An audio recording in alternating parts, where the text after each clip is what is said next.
Michel Gonzalez Pascal, marin-pêcheur ici à Saint-Jean-de-Luz-Cibourg. Et là, ça va faire 20 ans que j'ai le lapourdi. Bolincheur et canard. Bolincheur, c'est on a une bolinche à bord, c'est un filet tournant et on encercle le poisson à l'aide des appareils, bien sûr, sonar, sondeur. On peut travailler 2 jours à la vue, mais on ne travaillait que de nuit. Nous, on était plus basés vraiment à pêcher, c'était le chinchard et le thon à l'appât vivant l'été. Voilà, c'est un petit bateau qui est devenu canneur, quoi. Et l'été, on fait que ça, on va jusqu'à finir nos quotas. Ça a été très très très chouette pour moi, mais bon. Ça se finit, c'est parce que je dois aller à la retraite. Mon fils n'a pas voulu prendre la suite parce qu'il a vu qu'il y avait beaucoup de contraintes. Beaucoup. Moi, j'aurais été là pour l'aider. Mais il a vu que moi, en 2 ans, j'ai décliné terrible. Parce qu'on était vraiment, on peut le dire, le mot, trop fliqués. C'est eux qui nous disaient, vous avez le droit de pêcher de telle date à telle date. Au bout d'un moment, on n'a plus envie de travailler comme ça. On a envie de travailler comme nous on a envie et comme le poisson a envie qu'on aille le travailler. Déjà qu'on soit plus à l'écoute du pêcheur. Pas des gens que tu as dans les bureaux et qui te disent du n'importe quoi. Non, c'est le pêcheur qui s'en va travailler. Il faut que quand il arrive ici, il ait tout à sa main. C'est-à-dire que la criée, il faut qu'il fonctionne, les glacières, il faut qu'elles fonctionnent. Tout ça, ils sont en train de le remettre en état. Mais c'est trop tard. Le monde est en train de partir. Les pêcheurs, ils cherchent ailleurs. Moi, je vois sur le ponton qu'on est ici, on va dire, il y a 20 bateaux. Il n'y en a plus que 8 qui vont en mer. Et encore, je dis 8, je suis grand. Il n'y a plus l'entente comme on avait avant. Avant, tous les bateaux, on s'entendait. Maintenant, c'est chacun pour soi. Nous, on n'avait pas de secret avant. Tu veux venir avec nous, tu viens, tu nous suis. On va te montrer, tu jettes une ligne, tu fais comme ça, et voilà quoi. Tout ça, il y avait, mais maintenant, il n'y a plus. Il n'y a plus cette entraide qu'il y avait avant. Et tous les anciens qui étaient très très bons sont partis, nous ont quittés. Nous, voilà, on veut faire des choses. Mais on regarde, tu t'en vas au lycée maritime, c'est qui va en mer? C'est les enfants des pêcheurs. Et les anciens, ils vont partir à la retraite. S'il n'y a pas de jeunes pour prendre la suite, mais ces bateaux, ils vont rester contre le quai. C'est des gros armements qui vont venir, comme on a eu le cas pour certains bateaux d'ici, qui auront des moyens d'acheter les quotas et qui vont venir encore acheter ces quotas-là pour mettre sur des bateaux.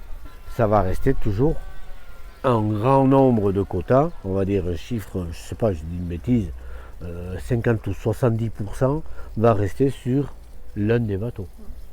Il n'y a pas de... Moi, je ne vois plus d'autres suites dans ce milieu-là ici. Et c'est bien dommage parce qu'il y a des choses à faire encore en mer.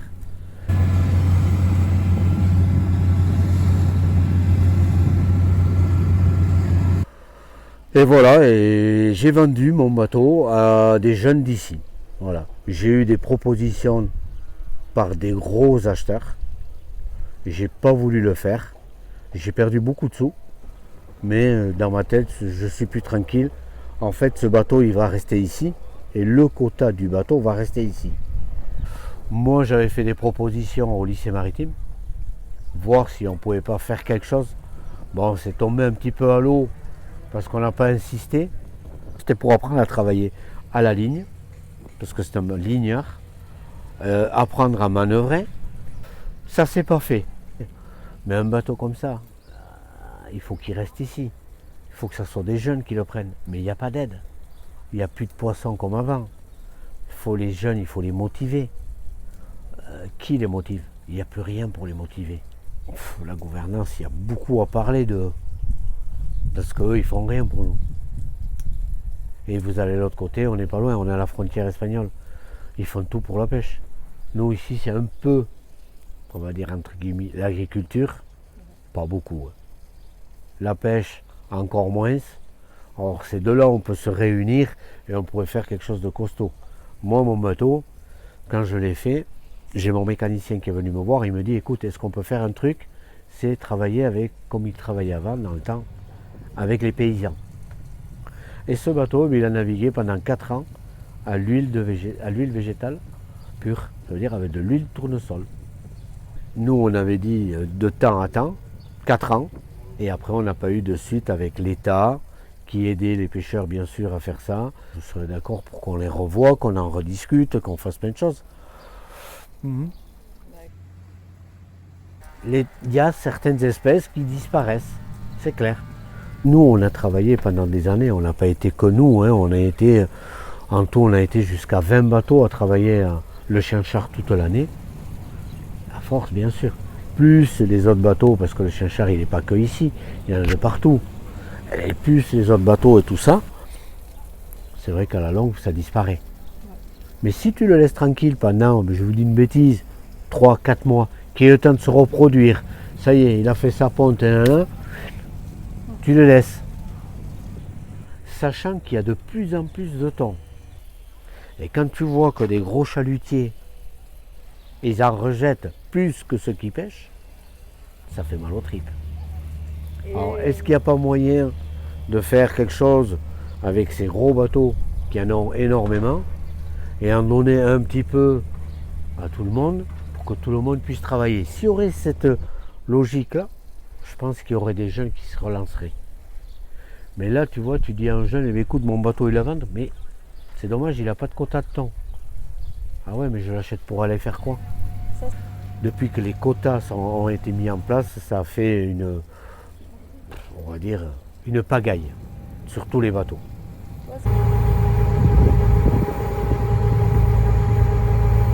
Je fais partie du comité local. Moi, je suis en bas de la gamme, je suis avec Serge Larsabal. Et je suis suppléant de tout ce qui est, on va dire, la côte.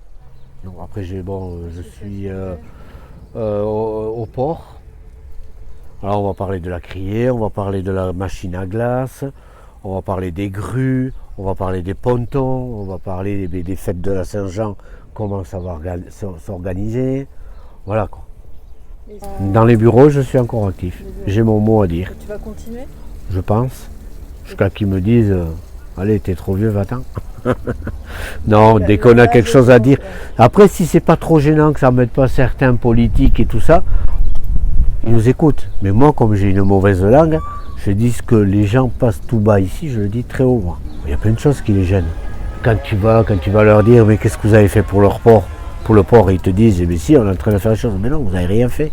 La preuve, il y a tout qui est en train de se casser la gueule. Vous n'avez rien fait. Tu t'en vas au lycée maritime, pareil.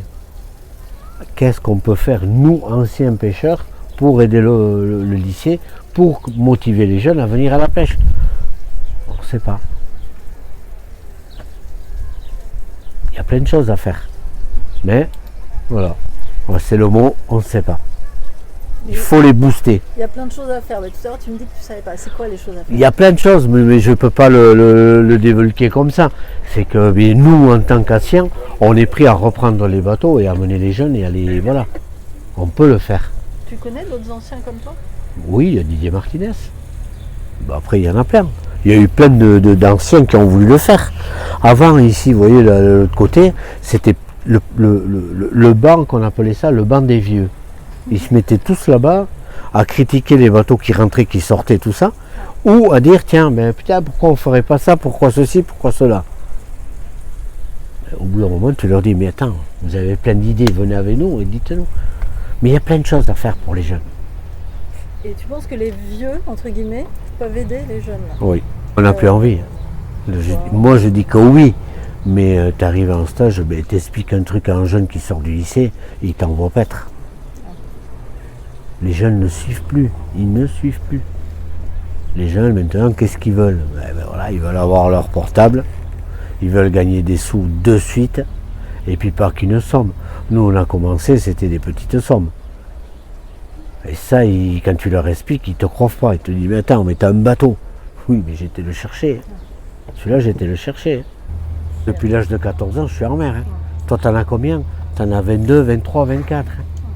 Tu es en train de passer tes brevets. Comme moi, à l'âge de 14 ans, j'étais déjà au champ de patates, comme on dit. Puis c'est pas un jour de mer. Nous, on partait pour 15 jours de mer. On revenait au bout du 15e jour. Ah ouais, ah d'accord, ah oui. Ah oui, oui, c'est comme ça. Mm. Je suis en train de surveiller.